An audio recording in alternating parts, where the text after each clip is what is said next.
Assalamualaikum warahmatullahi wabarakatuh Ustaz. Waalaikumsalam warahmatullahi wabarakatuh. Bagaimana hukumnya asuransi jiwa di bank syariah? Boleh atau tidak? Asuransi hukumnya ada dua. Yang pertama mengatakan asuransi hukumnya haram karena ada unsur horor, gambling, judi. Satu tahun bayar 10 juta, 10 juta, 10 juta, 10 juta, 10 juta, 10 juta, 10 juta, 10 juta. Semuanya ada 10 orang. 10 kali 10 berarti terkumpul uang 100 juta. Tiba-tiba meninggal saya, mati. Saya yang dapat. Sudah bayar 10 tahun, nggak mati-mati. Judi. Maka kata kelompok yang pertama, asuransi itu ada judinya, maka dia haram. Kelompok yang pertama mengatakan haram.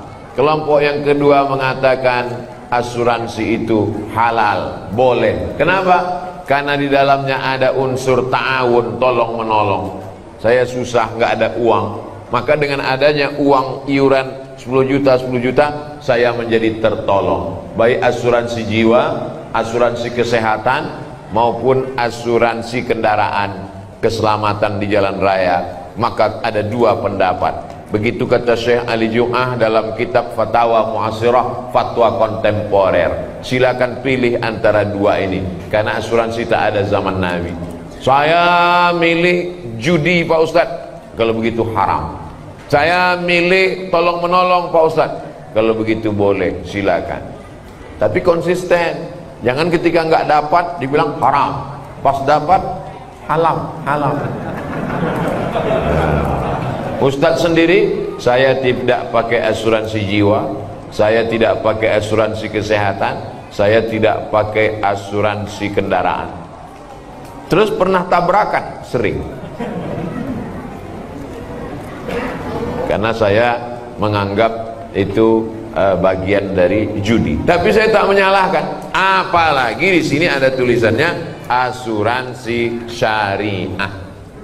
Nanti kalau ada sales yang datang ke perumahan Bapak Ibu mengatakan silakan daftar asuransi syariah, tanya mana fatwa dari DSN, Dewan Syariah Nasional. Air minum ini tidak boleh diminum sebelum ada label halal. Ini ada Pak Ustaz? Ada halalnya. Mereknya Sahabat. Sahabat apa? Sahabat UAS. Kalau minuman makanan kita mesti tahu ada label halalnya. Bukan label Pak Ustaz, label. Terserahlah mau label mau label.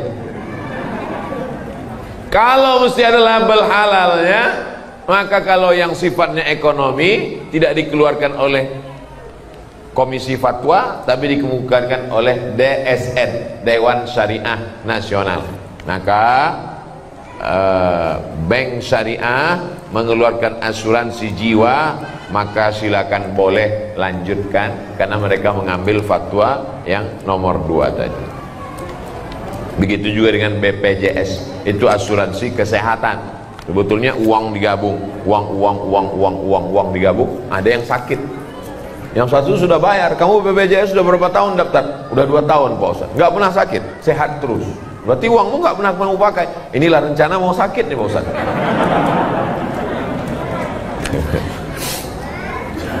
Assalamualaikum Pak Ustaz. Waalaikumsalam warahmatullahi wabarakatuh. Saya bekerja di swasta. Sebagian besar saham dimiliki non-muslim dan saya menerima gaji setiap bulan. Namun per bulannya ada sumbangan rutin dengan nominal tertentu ke yayasan, tak saya sebut nama agamanya, menjaga kode etik jurnalistik, di mana situ sifatnya wajib bukan sukarela. Apakah kami nanti di akhirat saat dimintai pertanggungjawaban kemana uang sumbangan ini? Bagaimana hukumnya bekerja di perusahaan non-muslim? Pertanyaan ini ada 2 pertanyaan bercabang. Pertanyaan pertama, apa hukum kerja di tempat non-muslim? Nabi punya menantu namanya Sayyidina Ali bin Abi Thalib, menantu Nabi. suami dari anaknya Sayyidatuna Fatimah. Pindah ke Madinah, kerja di rumah orang Yahudi. Kerjanya menimba air orang Yahudi. Susah, nggak ada duit, ngambil upah menimba air. Dilaporkan ke Nabi, ya Rasulullah, Ali kerja di rumah orang Yahudi. Apa kerjanya? Menimba air. Nabi tidak larang. Itu hukum boleh bekerja di tempat non muslim selama tidak terkait masalah akidah. Kalau sudah terkait masalah akidah, dilarangnya untuk sholat, wajib ikut ritual dia. Wala ana abidu ma'abattum wala antum abiduna ma'abud lakum dinukum. Tak boleh. Bekerjanya kalau tidak ada hukum terkait dengan akidah boleh. Yang masalah nomor 2 adalah nyumbang. Setiap uang yang keluar dari kita akan ditanya an malihi, harta yang kau keluarkan akan ditanya min ainak tasabahu, dapatnya dari mana, wa fima anfaqahu, dipakai untuk apa. Kalau umur pertanyaannya satu, umur kemana kau habiskan. Kalau ilmu pertanyaannya satu, sudahkah kau amalkan. Kalau badan pertanyaannya satu, sudah kau pakai untuk apa kaki dan tangan, mata, telinga, lidah. Tapi kalau harta pertanyaannya 2, dapatnya dari mana, dipakai untuk apa. Dapatnya dari mana? Halal, kerja. Tapi dipakai untuk apa? Jangan-jangan dipakai untuk program keagamaan. Tapi Pak Ustadz, saya kerja di situ, pemegang sahamnya mereka. Kalau saya keluar dari sini, nanti saya tidak. Kalau ada tempat kerja lain yang kira-kira selamat daripada nyumbang untuk program agama, boleh. Tapi kalau tidak ada lain, pilihannya 2, mati dengan kerja ini. Pilih mana? Jangan pilih mati, nggak boleh. Silakan kerja. Mudah-mudahan uang itu dipakainya untuk sosial, bukan untuk penyebaran agama, insya Allah. Tapi kalau masih ada alternatif lain, hanya beda-beda sekian gajinya, ini lebih rendah tapi selamat dari nyumbang untuk program akidah orang lain, maka pilih. Syukur-syukur dia mau. Boleh nggak Pak, saya orang Islam, uangnya dipakai untuk Masjid Darul Falah. Boleh, silakan, kata dia. Silakan pakai untuk Darul Falah, tapi bulan depan kau nggak di sini lagi. Oh, bahaya Pak Ustaz. Nah, itu hukum darurat membolehkan yang terlarang. Ad-darurat tubihul mahzuran. Demikian, wallahu a'lam bishawab.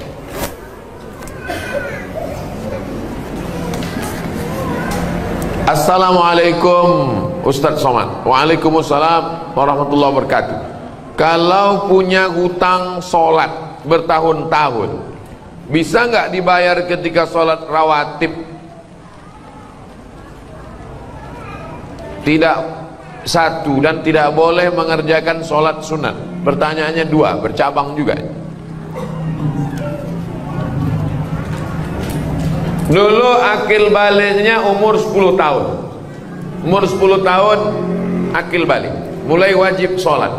Lalu dia tidak sholat, dia belum hijrah, nggak ngaji. Lalu kemudian sekarang baru dia sholat. Saya baru sholat Pak Ustadz. Kapan? Subuh tadi. Umur berapa sekarang? 40. Berarti 30 tahun tidak sholat. Maka sholat-sholat yang lama selama 30 tahun itu dia qadha. Qadha artinya ganti. Qadha bukan tempat cuci tangan, itu kobo. Di qadha, yang lalu-lalu di qadha. Sekarang teknis mengqadhanya bagaimana? Selesai satu sholat langsung qadha. Habis maghrib nanti langsung qadha. Maghrib yang pertama dengan imam itu namanya ada. Usolli fardhul maghribi thalatha raka'atin adaan. Setelah maghrib dia qadha. Usolli fardhul maghribi thalatha raka'atin qadaan. Salat. Habis isya juga dia qadha. Berapa lama? Selama salat itu dia tinggalkan. 30 tahun Pak Ustaz. Di qadha 2022, lunas 2052. Kalau meninggal 2040, alhamdulillah bonus pemutihan. Saya nggak percaya nih sama Ustadz Somad ini. Mana dalil qadha? Dalil qadha tulis aja di Google yang nulis tentang qadha kawan saya, sahabat saya. Buat salat qadha Ustadz Sarwan. Ustadz Sarwan, beliau punya rumah fikih. Qadha salat yang terlewat Ustadz Ahmad Sarwan LCMA, www.rumahfikih.com. 4 mazhab mewajibkan qadha. Tapi jangan gara-gara ini besok bapak cuti 1 bulan mengqadha 3 tahun. Teknis qadha sama seperti salat biasa. Habis salat subuh dengan imam 2 rakaat, habis itu qadha. Tapi jangan di masjid, di rumah. Karena tidak ada ba'diyah subuh. Khawatirnya kalau dibuat di Darul Falah, selesai sholat jamaah berbisik, aliran sesat. Oke, setelah jelas tentang qadha, habis selesai qadha, apakah boleh ba'diyah? Boleh. Sebagaimana boleh ba'diyah setelah sholat jenazah. Ada jenazah masuk, lalu kemudian ayo jenazahnya disolatkan. Apakah setelah sholat jenazah masih boleh ba'diyah? Ya. Kenapa lebih didahulukan sholat jenazah? Karena ba'diyah waktunya panjang, sedangkan sholat jenazah lebih cepat, lebih baik. Jadi kalau ada orang meninggal pagi, jangan sampai besok pagi baru dikebumikan. Paling bagus hari itu juga. Boleh orang dimakamkan malam, boleh. Boleh dikuburkan malam. Nah ini, kalau bisa jangan sampai tunggu besok pagi, karena jenazah itu kalau sudah 24 jam mulai dia berubah, karena usus mulai membusuk dan lain sebagainya. Apalagi kalau ada dia kena penyakit menular, mulai mengeluarkan bakteri. Nanti orang yang memandikan tamu yang melayat. Ini menyadarkan kita, rumah-rumah kita, yang beli kita, pakai duit kita. Tapi kalau kita sudah mati, tidak ada sejengkal pun di rumah itu yang mau menerima kita. Kita hanya setumpuk daging busuk yang akan menjadi santapan cacing tanah. Bersedekahlah untuk Masjid Darul Falah. Silakan transfer ke nomor berikut ini. Itu tadi tentang qadha salat. Tidak boleh mengerjakan sholat sunat, tetap boleh sholat sunat. Orang yang belum selesai qadhanya tetap sholat sunat duha, tetap sholat sunat tahajud, tetap sholat sunat qabliyah dan ba'diyah. Jangan nanti kamu nggak sholat sunat, saya masih banyak utang. Enggak, tetap sholat sunat. Assalamualaikum warahmatullahi wabarakatuh, Ustaz. Waalaikumsalam warahmatullahi wabarakatuh. Apabila orang tua kita melakukan kesalahan, bagaimana cara kita menasehatinya? Orang tua tidak bisa dinasehati, karena orang tua tidak pernah melihat kita sebagai orang besar. Di mata orang tua, kita tetaplah anak kecil yang baru pandai berjalan. Jadi kalau kita ceramahi orang tua, dia bukan dengar, dia melihat kita sebagai lucu. Aku lucu ngelihat ente, anak kecil kok pandai ngomong, kata. Jadi kalau kita mau ngasih tahu orang tua, pakai lidah orang lain. Kalau di tengah keluarga ada orang yang lebih tua yang dia hormati, melalui lidah dia. Kalau dia punya ada ustadz yang dia dengar, kiai, kalau dia hormat kepada Habib, pakai lisan, pinjam. Ustadz Somad, ya, ibu saya senang dengar ceramah Ustadz, tapi dia masih suka ceritakan aib orang. Kira-kira kalau ustadz yang ngomong nanti dia dengar, kalau saya ngomong dia marah. Ustadz mau nggak nanti di masjid judul ceramahnya sampaikan bahaya bicara aib orang lain? Oh boleh. Bahaya bicara aib orang lain. Selesai pengajian datang ibunya. Ustadz tadi dibisiki anak saya ya. Saya termasuk ustadz yang ceramahnya nggak bisa dipesan. Saya menyampaikan apa yang saya mau. Saya tidak mau menyindir-nyindir orang melalui pengajian. Jadi kalau ada orang tuanya tidak sholat, jumpakan saya. Saya jumpa, Pak, Bapak sudah tua. Nanti Bapak kalau mati, tempat Bapak neraka jahanam. Cepat-cepat sholat. Saya kalau diundang ke kantor, dipesan, Ustadz ceramah, tolong jangan singgung-singgung masalah jilbab. Karena istri kepala dinas belum berjilbab. Nah, saya bahas itu. Yang tidak pakai jilbab, neraka jahanam tempat. Makanya banyak tempat ceramah wal awwal wal akhir. Itu yang pertama dan terakhir. Saya tak pandai menyindir-nyindir orang melalui ceramah. Saya mau ngomongnya langsung to the point. Jadi pakai orang lain, karena orang tua tidak pernah menganggap kita besar dalam pandangan dia. Kadang anak-anak muda ini kalau udah ikut pengajian, pulang-pulang mau menceramahi orang tua. Pulang ceramah, pengajian, panggil orang tua. Papa sini, mama. Ya ayyuhalladzina amanu. Oh, nggak bisa begitu. Dia lebih banyak makan asam garam dari kita. Karena banyak makan asam garam, itulah maka darah tingginya kuat.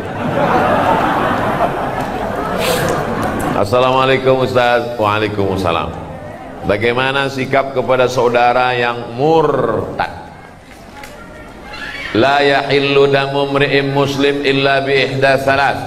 Tidak halal darah orang muslim ditumpahkan kecuali dia melakukan 3. Siapa yang melakukan 3 maka boleh dipancung kepalanya, mati. Yang pertama, an-nafsu bin nafsi, pembunuh. Dalam Islam pembunuh tidak dihukum penjara, tapi hukum pancung. Yang kedua, as-sayyibuz zani, sudah menikah, punya istri, punya suami tapi berzina, maka juga dihukum mati, ditanam setengah badannya, dilempar batu pakai mati sampai mati.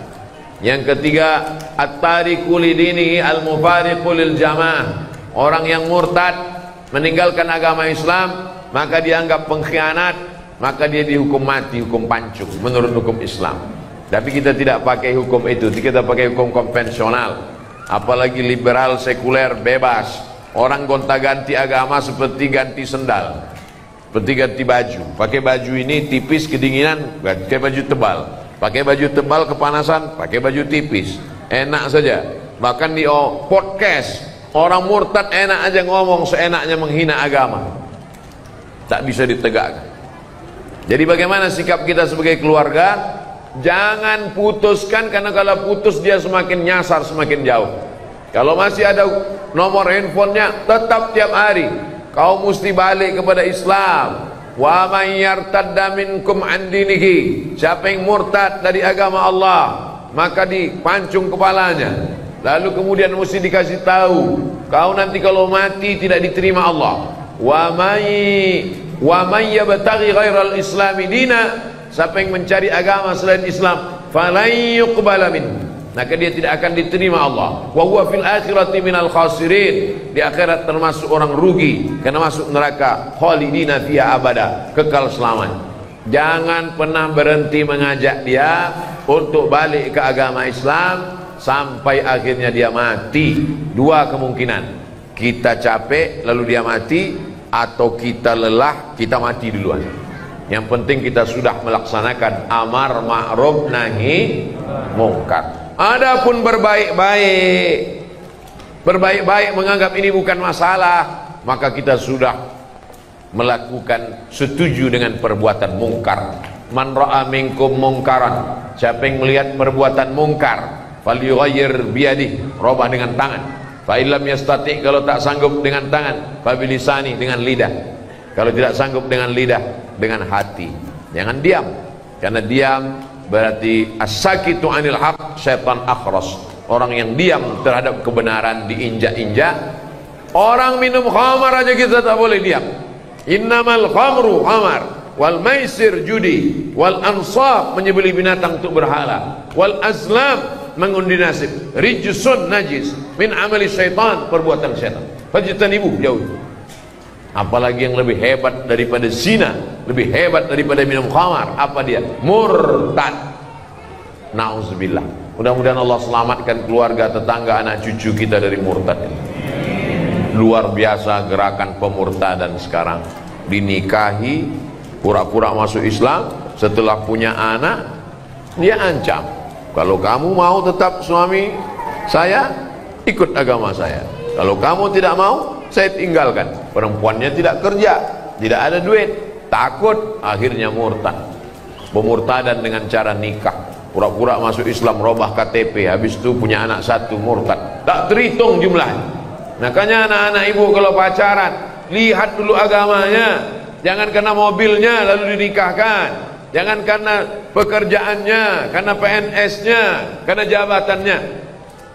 Rugi. Allah selamatkan. Tidak apa-apa kejam-kejam, marah-marah sedikit, lebih baik daripada nanti menangis di akhir masa. Kakek-kakek, nenek-nenek umur 70 tahun datang ke kantor Basnas. Waktu itu saya dewan sosialisasi Basnas. Ustadz Somad nggak usah ikut rapat. Kenapa Pak Ketua? Ustadz itu ada mau orang konsultasi. Ada apa Pak? Anak saya perempuan nikah dengan non muslim, dia mau alaf masuk Islam. Setelah anak 3 dia murtad. Sekarang 5 keluarga saya murtad Pak Ustadz. Anak saya, mantu saya, cucu saya 3. Saya waktu itu ragu mau ngasih tahu tegas, siapa yang murtad? Saya takut saya gitu dua-duanya meninggal. Saya bilang bapak pulang aja ke rumah, makan enak, banyak-banyak zikir, banyak-banyak doa, mudah-mudahan Allah balikkan hatinya. Sudah tak tertolong lagi, bagaimana caranya? Ini berawal dari kenapa bisa anak nikah dengan orang tidak seakidah. Karena gara nonton sinetron, gara-gara nonton artis infotainment. Beda agama nggak apa-apa. Dalam Islam tidak bisa. Dalam Islam yang pertama kali dilihat adalah agamanya. Tungkahul mar'atu li arba', perempuan dinikahi karena 4. Limaliha karena hartanya, wali hasabiha karena keturunannya, wali jamaliha karena kecantikannya. Tapi pandang yang keempat, fazfar bidzatid din, lihat agamanya. Taribat yadaka, kau akan selamat. Kalau mau mencari menantu laki-laki, idza ja'akum man tardawna dinahu, kalau ada orang yang meminang anakmu, maka yang pertama kau lihat din, agamanya, wa khuluquhu, akhlak. Ini mentang-mentang ada orang minang anak, begitu dibuka gorden dilihat mantu mobil baru, oh ini dia sesuai dengan istikharahku tadi malam, istikharah cinta, oh inilah calon mantu kita. Padahal suaminya udah ngasih tahu, ojo ke susu bu, inilah dia. Ternyata setelah dinikahi seminggu murtad dia, dunia tak dapat, akhirat tak dapat. Menangis anak pulang meleleh air mata, mama kenapa? Mobilnya kredit. Dunia tak dapat, akhirat melayang. Nauzubillah. Mesti tanya-tanya, mesti resek, mesti cerewet demi keselamatan anak. Yang sudah terjadi apa boleh buat. Nasi sudah jadi tai ayam. Orang sudah murtad, ibu cerita bubur juga lagi.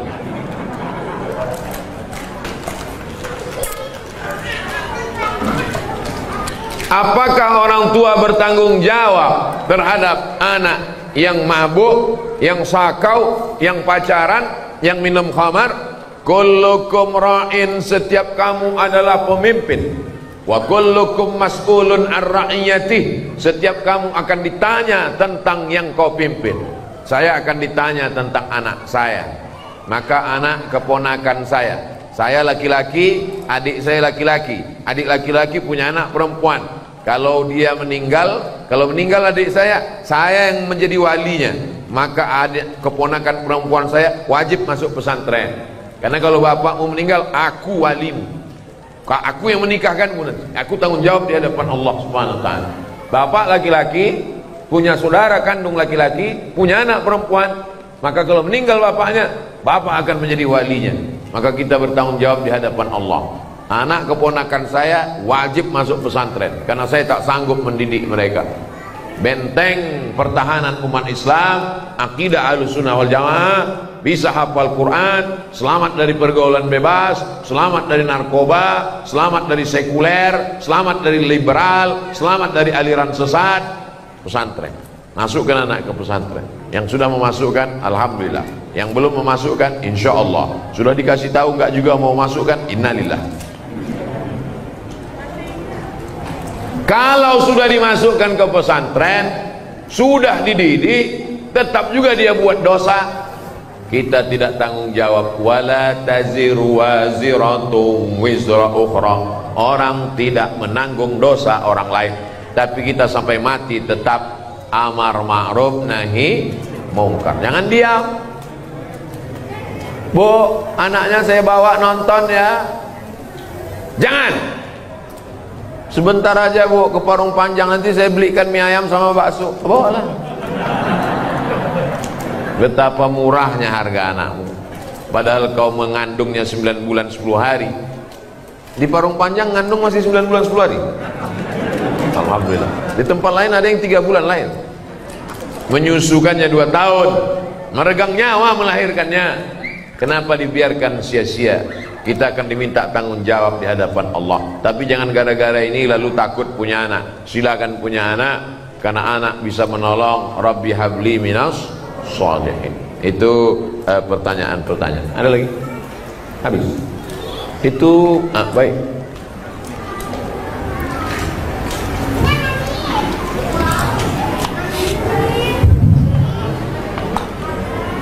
Assalamualaikum Ustaz. Waalaikumsalam warahmatullahi. Saya meminta kalau saya ini biasakan khususnya buat saya, umumnya buat orang ini diambil ilmunya Ustaz. Terus yang saya pertanyakan ini Ustaz, kita ini tinggalkan di lingkungan itu sangat heterogen Ustaz, multi agama sebenarnya. Ini pertanyaan pribadi gitu. Saya itu tinggal benar-benar kanan kiri antara tembok itu masuk. Niat saya bukan kabur, saya pengen mungkin ini pada saya gitu, saya pengen melihatkan adab sama akhlak orang Muslim itu seperti ini.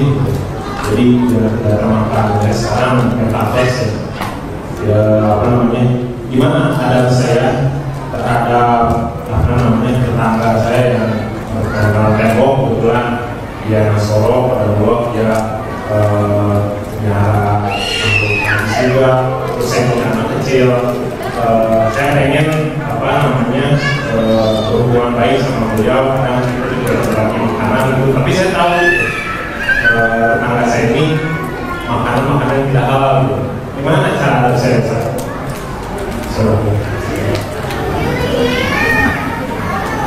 Saya bertetangga dengan non-muslim sampai kelas 6 SD. Setelah itu orang tua saya pindah, tapi hubungan saya sampai hari ini baik. Masih WA, masih kirim-kiriman. Ada rumah Quran di daerah itu perlu bantuan semen.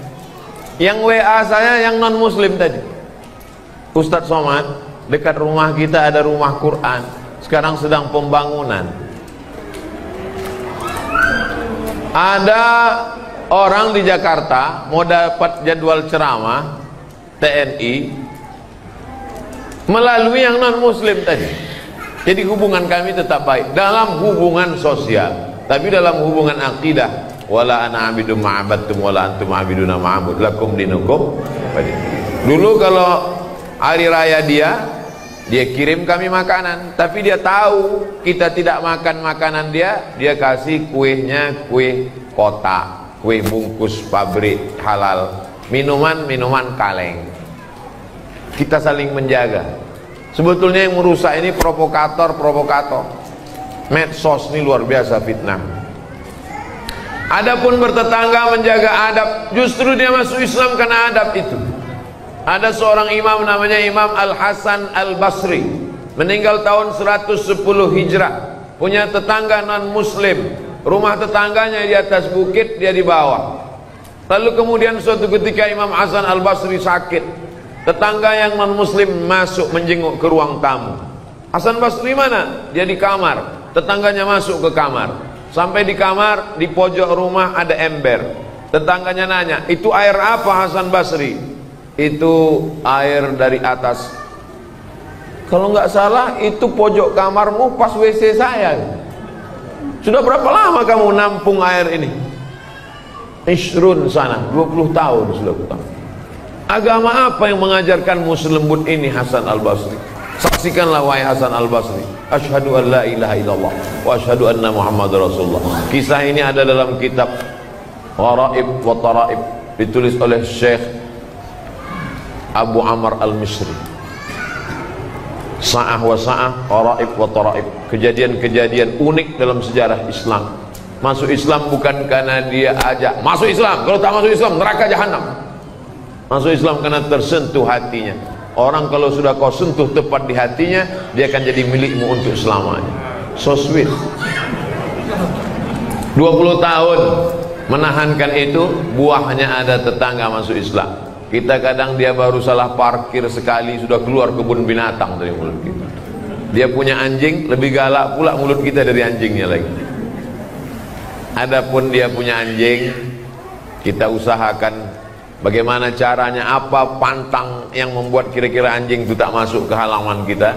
Karena kalau sampai air liurnya basah, kalau kering sama kering tak apa, tapi kalau sampai basah sama kering, maka mesti dibasuh 7 kali.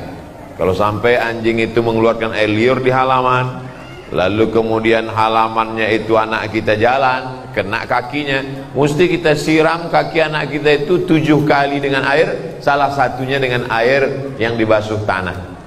Kalau di sini ada tetangga punya anjing, sementara kita tidak punya pagar, mesti izin ke developer atau ke lingkungan, mesti pagar, karena kalau tidak anjingnya apa kan akan masuk. Atau dibuatkan aturan, siapa yang melihara anjing mesti di dalam rumah dia. 2 kemungkinan, anjing itu mesti di rumah dia, atau rumah kita berpagar, karena kalau tidak mau, tak mau, anjing masuk. Karena anjing tidak bisa baca, kecuali kita bilang anjing dilarang masuk. Kita mesti menjaga ini, hidup bertetangga, karena kalau tidak, ini akan merusak tatanan sosial kita. Mudah-mudahan akhlak kita membukakan pintu hidayah untuk mereka. Ayyadiyallahu bika rajulan wahidan, satu orang dapat hidayah karena engkau, khairum min humurin na'am, lebih baik daripada kau memiliki dunia beserta isinya. Tentang ijazah, ajaztukum jami'a marwiyati wa muallafati wa muhadarati, aku ijazahkan semua kajian-kajian, riwayat-riwayat hadis dan zikir, semua ceramah-ceramah, yang buku-buku yang sudah kusampaikan selama ini kepada seluruh jamaah Masjid Darul Falah yang hadir pada saat ini. Asa an tanfa'ana fid dharaini, mudah-mudahan bermanfaat untuk kita dunia akhirat. Amin ya rabbal alamin. Baik, terakhir.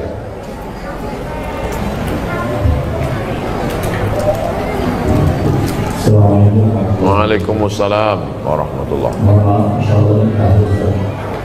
Bagi dewasa, utamanya juga kepada diri, bukan pada riwayat ketika seorang lelaki ingin berjihad, tapi di mana saja itu sangat jawab, dia Rasul menyuruh dia untuk pergi ke merawat ibunya di dalamnya untuk berjihad.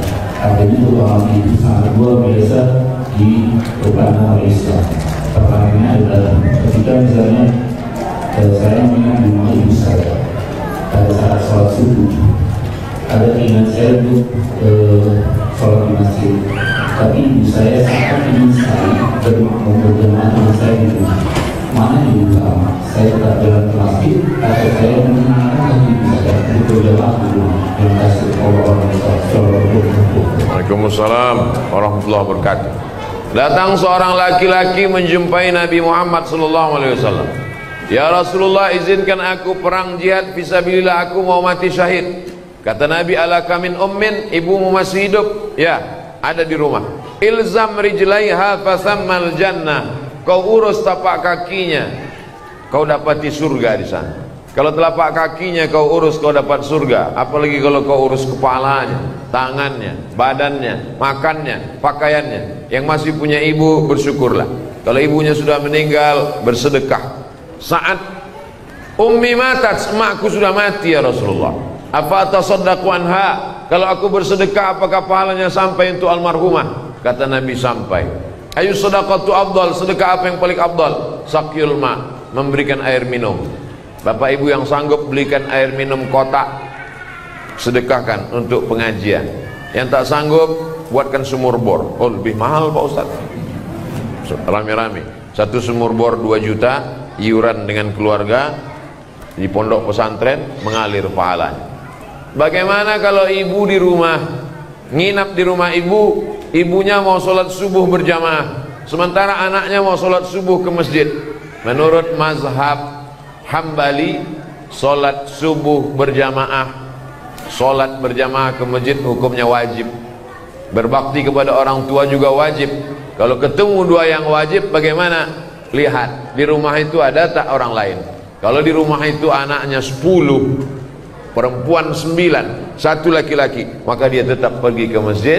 Maka nanti setelah pulang ke masjid dia tetap berbakti kepada ibunya.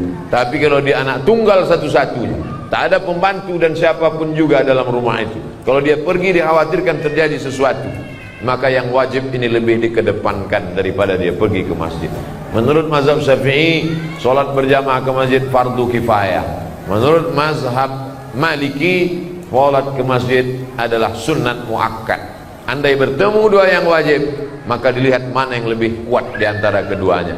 Kalau anak tunggal sendirian, tak ada orang lain yang menjaga, maka wajib kau bersama ibumu, karena dikhawatirkan akan terjadi sesuatu. Sedangkan di masjid solat berjamaah tetap ada imam dan makmum, sehingga solat tetap terlaksana. Kalau sampai masjid Darul Falah ini kosong, tidak ada orang solat berjamaah, satu perumahan ini istahwadat alaihimus syayatin, satu perumahan ini diganggu setan. RT-nya kesetanan, RW-nya kesetanan, masyarakatnya kesetanan.